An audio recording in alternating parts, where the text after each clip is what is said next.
Voilà, moi je pars vers le dolmen de Kerlesquin. Et au moment où vous allez voir cette vidéo, eh bien vous allez voir tout ce que j'ai justement monté sur Carnac. Et il fait beaucoup plus beau dans le reste de la vidéo que dans ce que vous pouvez voir ici. Alors bien sûr, je voudrais rappeler une chose, c'est que je ne suis pas géobiologue et je ne suis pas encore moins géobiologue du sacré, je suis archéologue. Mais je m'intéresse énormément à ça parce que je pense que la signification qu'on cherche et le sens qu'on cherche au mégalithe se trouve dans cette discipline qui malheureusement reste irrationnelle puisqu'on n'a pas d'outils de mesure de matière. On reste avec le pendule, l'antenne de lécher, ce genre de choses. Et pourtant, je suis sûre que l'explication, elle est là. Alors, évidemment, je voudrais dire à tous les archéologues qui passent par là que si vous pensez que je me suis trompée de voie dans le métier, je m'en fous. Parce que voilà, de toute façon, je ne travaille plus avec les académies, c'est pas pour rien. Et ensuite, je voulais dire à tous les géobiologues qui passent, si je fais des erreurs, eh ben, excusez-moi d'avance. Et je voudrais aussi rappeler qu'on est dans les énergies subtiles, ce qui signifie que tout le monde peut y ressentir autre chose.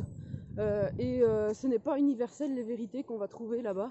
Ça dépendra de beaucoup de choses, de la sensibilité de chacun. Et aussi tout simplement des croyances de chacun. Alors, tout comme dans n'importe quelle discipline, je respecte la vérité de tout le monde. Donc je demande que la moindre des choses, c'est qu'on respecte la mienne aussi. Je n'impose pas mon travail, je le propose, je le partage. Donc si ça vous plaît pas, bah ça vous plaît pas, j'en peux rien. Et si ça peut vous donner des petites informations et que ça peut vous éveiller à autre chose et susciter de la joie, eh bien ma foi, c'est que j'aurais réussi ce que j'essaye de faire ici. Et donc voilà, c'est fantastique de pouvoir partager ça avec vous. J'espère que le soleil ne gâche pas trop, parce que comme il est rasant, c'est un soleil d'hiver, j'espère qu'il ne vous cache pas la belle vue qu'il y a ici. Alors, les alignements de Carnac étaient beaucoup plus longs et fournis que ceux que vous pouvez pouvoir voir avec moi aujourd'hui. Déjà, vous avez vu les pierres, j'avais oublié à quel point certaines pierres sont hautes. C'est ça, dans les alignements, vous en avez des toutes petites, vous en avez des énormes. Et là, dans le fond, ce que vous pouvez voir, ça va être une première pour moi aussi, parce que je l'ai toujours vu de l'autre côté du grillage, c'est le dolmen de Kermario. Voilà, donc comme toujours, c'est pas innocent que vous ayez un dolmen. Alors les dolmens, ils peuvent être funéraires, mais pas tous. Ils n'avaient pas tous cette utilisation-là d'ailleurs. Il y a des archéologues, parfois, quand ils fouillent, ils sont étonnés de voir qu'il n'y a rien dans le dolmen. Eh bien, c'est parce que tout simplement, ils ne servaient pas forcément à ça. Donc là, on va s'en approcher. Howard Crovers l'a étudié. Bam, les bâtisseurs dans l'ancien monde sont passés par là. D'ailleurs, on a failli se croiser. On était pas loin l'un de l'autre le jour où ils ont fait le reportage ici. Ils en ont jamais rien fait. J'ai cru qu'on retrouverait cet épisode à un moment dans leur film, mais non. Et justement, on peut mesurer le solstice d'été à cet endroit. Et quand on y est allé l'année dernière, on était super frustrés parce qu'il y avait un énorme genêt qui avait poussé à cet endroit-là et qui en fait empêchait le soleil de croiser en fait les pierres. Et donc on était super frustrés parce qu'on n'a rien vu du tout à cause de ce putain de genêt dont je ne trouve plus le nom. C'est le genêt breton là qui pique de partout là. Voilà, donc c'était un peu dommage. Et voilà, alors je sais pas ce qui lui est arrivé à celui-là. C'est bizarre ça. Voilà, voilà, voilà. Bon, je vais un petit peu couper pour pouvoir faire mes recherches. Je suis dans le dolmen de Kermario. Alors un dolmen, c'est quoi? C'est ce que vous voyez là, une allée avec des pierres au-dessus qu'on appelle les tables. Hein. Alors dolmen, ça vient du breton, c'est de dol, table, et men, pierre, hein, tout simplement. Donc voilà. Il faut savoir qu'en fait, ça c'est le squelette d'un tumulus. Donc au-dessus de ce que vous voyez ici, bon là regardez, il y a des pierres qui a disparu, mais normalement il y avait des pierres. Au-dessus, il y avait encore une motte de terre ou de cailloux qui fermaient tout ça. Alors quand vous avez des mottes de cailloux, ça s'appelle un cairn. Quand vous avez des mottes de terre, ça s'appelle un tumulus. Voilà. Et qui fermait l'endroit. Alors ici, il nous manque des pierres, mais il faut savoir que si vous observez géobiologiquement ici, vous allez voir que les lignes telluriques vont être déformées par le granit.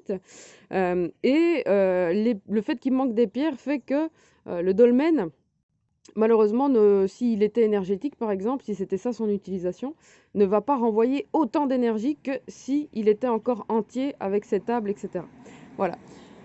Alors, Ce qu'il faut préciser, c'est qu'aujourd'hui, les archéologues, comment est-ce qu'ils font pour dater les dolmens? Eh bien, tout simplement, s'ils retrouvent des vestiges dans le dolmen, ils vont les dater au carbone 14, s'il y a des ossements, et puis ils vont dire la structure date de telle époque. Alors que c'est pas forcément vrai. On ne sait pas aujourd'hui, ça pourrait très bien être des peuplades qui arrivent, c'est déjà construit, et ils s'installent dedans, ils s'enterrent dedans, alors que c'était peut-être pas la fonction. Alors comment est-ce qu'on peut savoir la fonction? Eh bien, ça serait en prenant vraiment des carottes de terre en dessous des pierres, mais qui pèsent très lourd, et surtout, ça veut dire destruction du site, parce que oui, l'archéologie reste invasive et destructrice, donc ça veut dire que si on prend des échantillons, ça veut aussi dire on détruit le monument. Donc ça, c'est pas possible. Mais il faut savoir qu'il y a des tumulus où on ne retrouve rien. Alors parfois, les archéologues se disent que ça a peut-être été pillé. Effectivement, c'est pas impossible qu'il y ait du pillage. Mais ça peut aussi tout simplement parce que le site ne servait pas à tout simplement une tombe. Alors là, c'est intéressant, puisqu'évidemment, vous avez un dolmen qui est près de ce site. Donc c'est jamais innocent, hein. Vous avez plein de gens qui se sont enterrés, par exemple, près de Stonehenge, hein. Si vous allez voir, il y a plein de tumulus autour de Stonehenge. Ici, il y a quelques tumulus, mais c'est plutôt rare. Donc ici, vous avez donc ce tumulus qui est installé là. Et je regarde. Donc lui, il servait à mesurer le soleil. Alors, enfin, mesurer, à mesurer le soleil, à mesurer les axes au niveau de l'équinoxe, enfin, solstice d'été, excusez-moi. Et malheureusement, voilà, je ne sais plus quel est l'axe principal, mais je sais qu'on peut encore le mesurer, puisque certains l'ont fait. Et nous, on n'avait pas pu le voir, parce qu'à l'époque, il y avait un grand buisson qui s'était installé là. Voilà, et nous, on était bloqués, on ne pouvait pas du coup. Donc voilà, donc j'espère que ça vous a un petit peu plus indiqué ce que ça pouvait être un dolmen. Donc alors, quelle est l'hypothèse en fait de ces alignements? Alors, mes confrères et mes consoeurs, n'est-ce pas, parlent d'astronomie. Alors oui, c'est peut-être pas faux, mais ça serait plus le dolmen que je vous ai montré là-bas au loin, qui effectivement, lui, serait en lien avec l'astronomie. Alors qu'est-ce qu'on peut imaginer d'autre? Certains ont parlé de lieux de rassemblement, de lieux de culte. Oui, c'est toujours possible, bien que rien ne puisse venir, je vais dire, l'appuyer, et que ça reste des suppositions, hein, comme très souvent dans cette chronologie de l'histoire, puisque nous n'avons aucun texte, rien qui peut justement nous parler de l'utilisation des mégalithes. On dit d'ailleurs que même quand les Celtes seraient arrivés, tout aurait déjà été dressé, et eux-mêmes ne connaissaient peut-être plus l'utilisation du site, ce qui est fort possible, ma foi, bien que les Celtes fonctionnaient énormément par tradition orale, et qu'on peut se douter que quand même, il devait rester quelques significations à droite à gauche. Mais on va quand même noter que même nos ancêtres gaulois n'ont rien laissé, on va dire, en vestige dans ce site. Donc c'est qu'eux-mêmes devaient se dire que c'était pas du tout funéraire, et qu'il devait y avoir une autre utilisation. Alors laquelle, aujourd'hui, si vous me regardez, c'est que vous êtes peut-être versé à la spiritualité et justement à l'énergétique. Et là, on se rend compte qu'il y aurait peut-être, et il serait peut-être temps justement de s'intéresser à la géobiologie. Et si on part dans cet axe-là, eh bien, la signification de à quoi servaient les mégalithes, on l'a. Voilà, on l'a, puisque énergétiquement, voilà, on peut mesurer les lignes telluriques, voir qu'elles sont déformées parfois, qu'elles alimentent certains réseaux, bref. Alors maintenant, où est-ce qu'on va? Eh bien, on va au quadrilatère avec le géant du Magno. J'espère pouvoir vous passionner sur ce site, qui est un des premiers que j'ai visité, et qui a 4 ou 5 ans, le temps passe si vite. J'étais allée m'asseoir dans le tumulus de Kercado, et j'attendais, n'est-ce pas, que vienne quelqu'un, voilà, par loi d'attraction, qui aurait pu connaître un peu l'énergétique dans le coin, avec les dolmens, les mégalithes, tout ça. Et donc je méditais dans le tumulus, et quand des touristes arrivaient, c'était au mois de juin, eh bien, je leur faisais une petite visite guidée. Et quand c'était des gens du pays, ben, je voyais qu'ils s'interrogeaient, ils me regardaient, jusqu'au moment où je suis tombée sur quelqu'un qui a bien voulu parler, et qui m'a dit « Mais si tu veux des énergies, c'est pas ici qu'il faut aller. » C'est au géant du Magno. Et j'ai dit géant du Magno, pourtant je connaissais bien Carnac, je connaissais pas ce coin. Elle me dit bah oui, c'est là qu'on va faire le solstice d'été. Elle me dit carrément comme ça, c'est là qu'on va faire le solstice d'été tous les Bretons du coin. Oh, j'ai dit d'accord. Donc je suis partie là-bas. Et là à l'époque j'avais déjà mes capacités médiumniques, donc j'ai entendu certaines choses, on me parlait d'école, j'avais pas tout compris. Et puis des années, 2 ans après, j'y suis retournée avec mon compagnon de l'époque qui était versé là-dedans aussi. Et donc là, on a réussi à comprendre qu'effectivement, c'était un lieu de canalisation où on apprenait des choses, mais sur le monde entier. À l'époque, bon voilà, c'était qu'est-ce qui se passe en actualité chez les Atlantes, chez les Lémuriens, chez les... Voilà. C'était un lieu en fait où on recevait des informations, où on était en apprentissage. Donc j'avais presque tout bien compris à l'époque. Donc je vous emmène là-bas, vous allez voir, c'est un très beau lieu qui est toujours fonctionnel parce qu'ils ne le sont pas tous. Bon, voici le fameux géant du Magno, puis vous pouvez voir en plus le soleil qui tape dessus et l'ombre. Voilà, il faut savoir que ça joue. Howard Crowhurst, s'il a réussi à mesurer que cette ombre, elle allait dans des directions vers des pierres, etc., au solstice d'été et au solstice d'hiver, si je ne me trompe pas. Je crois même qu'il y a les équinoxes sur ce lieu. Et donc, si vous allez près de ce menhir, vous allez recevoir de l'énergie, mais pouf, voilà, vraiment très puissamment. C'est comme si l'énergie, elle était brute. Et puis, il y a un canal, voilà, il y a un flux tellurique qui passe dans le sol pour aller jusqu'ici. Et ici, c'est quoi? C'est le quadrilatère, voilà. Et quand vous allez dans ce quadrilatère méditer, alors déjà, vous avez une connexion de malade au niveau de tout ce qui est capacité, canalisation, etc. Mais l'énergie, elle est raffinée. C'est-à-dire que c'est la même énergie que le menhir là-bas, mais elle est douce. Voilà. Et donc, j'ai souvent médité à cet endroit. Voilà. Alors, je vais continuer pour vous montrer que... Alors, il faut savoir qu'il y a 100 ans d'ici, vous voyez tous ces arbres, ils n'existaient pas. Ça, c'est quelque chose... Alors oui, c'est étonnant, hein, vous allez dire, ah bon, oui, tous ces arbres étaient inexistants.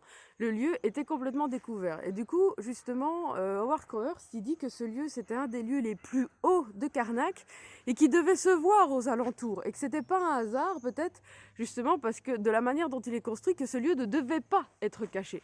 Alors, je vous ai expliqué qu'Howard Crowhurst, avec ses calculs, il est arrivé carrément à retrouver des pierres qui sont situées et qu'il a pu dire, voilà, j'ai compris la logique de l'établissement des mégalithes, donc logiquement, il devrait y avoir des pierres là ou là. Alors, je vous invite vraiment à aller voir son travail, hein. Lui, il a montré que tout correspondait à des triangles rectangles par mesure 3, 2, 1, là, ou 1, 2, 3, je sais pas comment, moi je ne suis pas mathématicienne.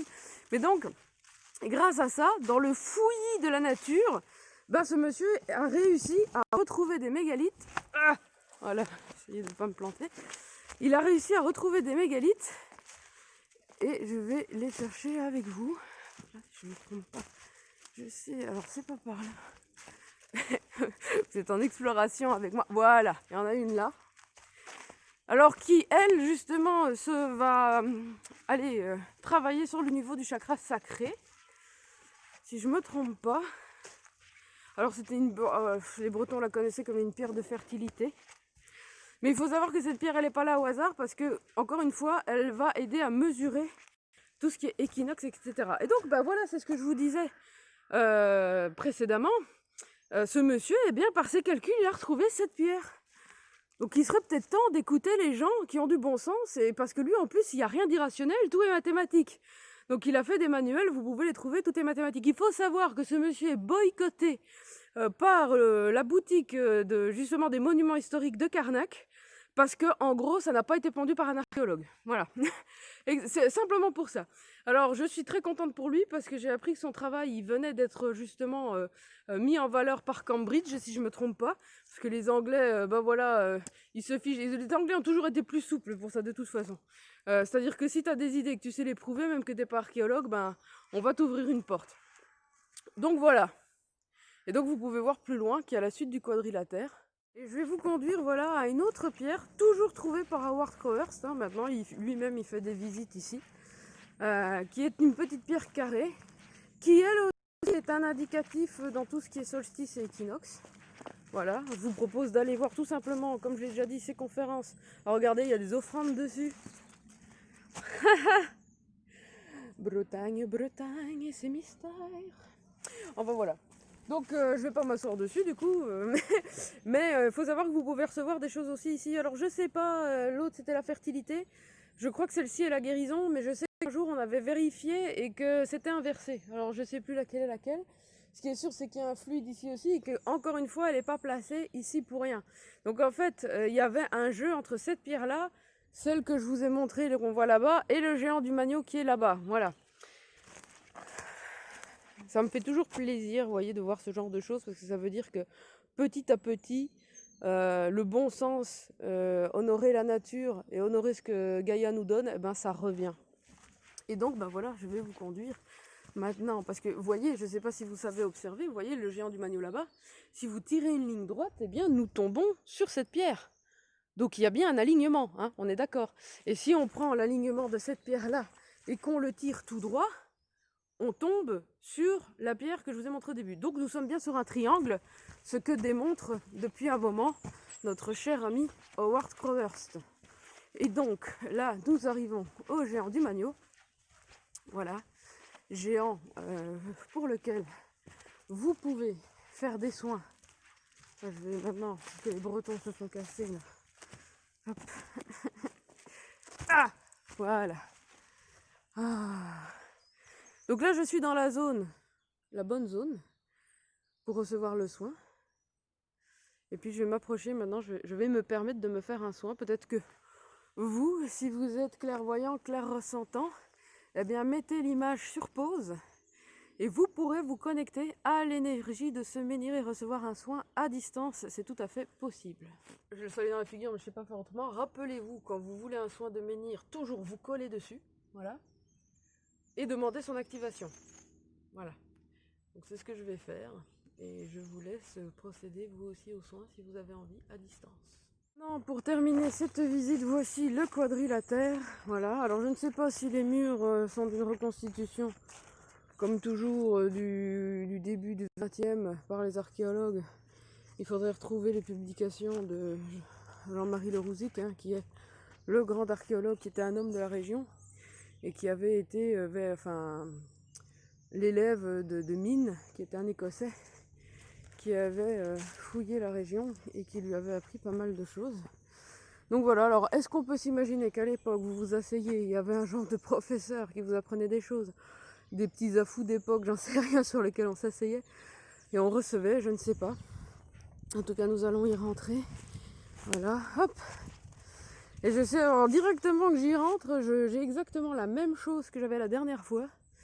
L'endroit qui est gardé par un minotaure ou un truc comme ça. Et c'est très surveillé, je crois. Le site, il est toujours actif. C'est ça aussi que vous devez vous dire. Donc, il est actif dans les autres dimensions surtout, hein, pas dans la nôtre. Enfin, alors, vous voyez, je rentre et c'est... Alors, ça, oui, j'ai de nouveau ce froid énergétique. Mais que je n'avais pas dans les autres endroits. Donc dès il y a quand même une connexion ici assez puissante.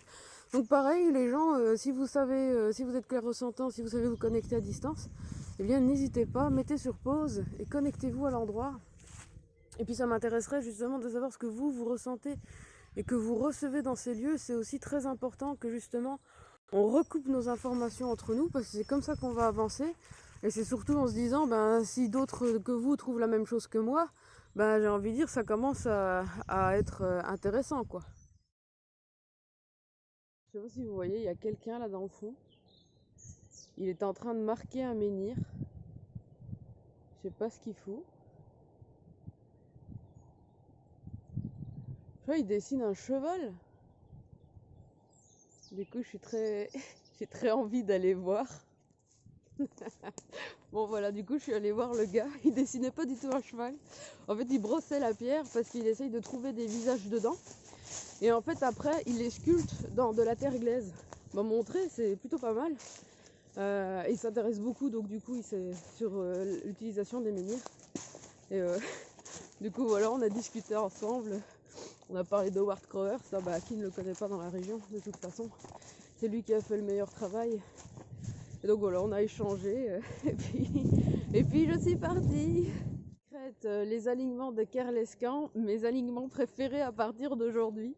Parce que entre le mec qui était en train de regarder s'il trouvait pas des visages sur les menhirs, du coup je me suis pris au jeu aussi. J'ai commencé à chercher si on voyait pas des visages. Alors j'ai trouvé un dragon, j'ai trouvé un visage et en cherchant, je suis tombée sur deux nanas qui avaient mis leur téléphone sur un menhir et qui dansaient sur la chanson Un jour mon prince viendra de Walt Disney. Alors les gens ont l'air joyeux dans ces menhirs quand même. Moi j'ai l'impression qu'il y a quelque chose en tout cas. Je sais pas s'il y a l'esprit du cannabis ou un truc comme ça pas loin. Mais en tout cas c'était cool parce que du coup on s'est mis à parler, elles avaient un petit peu honte et j'ai dit je vois pas où est le mal à être joyeux quoi. J'ai dit soyez joyeux dans les menhirs. C'est très bien, j'ai comme il y a une bonne énergie en plus à Kerlescan. Donc voilà, je trouve ça vraiment très cool de voir que les gens en fait ils vont dans les menhirs faire, enfin voilà, à recherche d'artistique, à recherche de joie. Et finalement, est-ce que c'était peut-être pas ce que faisaient nos ancêtres? C'était peut-être juste un lieu de rencontre en fait, c'est tout, pour s'amuser, pour déconner. Arrêté pour méditer. Évidemment, il y a un groupe de Bretons qui est arrivé, qui m'a pas vu parce que moi du coup je suis dans la nature. Et ils se sont installés autour du géant du Magno et ils ont commencé tous à le toucher. J'entendais je sens le fluide passer, je sens le fluide passer. Donc encore une fois, ça me fait bien rire hein, parce que tout le monde est au courant, sauf nos livres officieux, officiels, qui visiblement, officieux peut-être aussi hein, d'ailleurs, qui eux ne savent rien du tout visiblement. Et tout le monde est au courant dans la région. Hein. Voyons des trucs chelous, enfin chelous, je ne sais plus ce qui est chelou et pas. C'est que moi j'ai quand même appris un peu le breton, tu vois, enfin même un peu beaucoup, puisque si je me perds, je pourrais me retrouver en breton, il n'y a pas de souci. Bon, puisque tout est bilingue maintenant. Et en fait, ça fait 2 fois que je vais dans une boulangerie et que je dis, s'il vous plaît, je voudrais un Queen Amen. C'est comme ça qu'on prononce Queen Aman, mais tout le monde dit Aman. Bon, c'est déjà mieux que Amand, Queen Amand. Mais normalement, bon, tout le monde dit Queen Aman, mais c'est pas comme ça qu'il faut le prononcer. Même si tout le monde le prononce comme ça, il faut dire Queen Amen. Voilà. Donc quand je vais dans les boulangeries et que je dis je voudrais un Queen Amen, la boulangère me dit quoi? Elle est perdue à chaque fois, elle sait pas de quoi je parle. Donc voilà, je dénonce, ce n'est pas normal.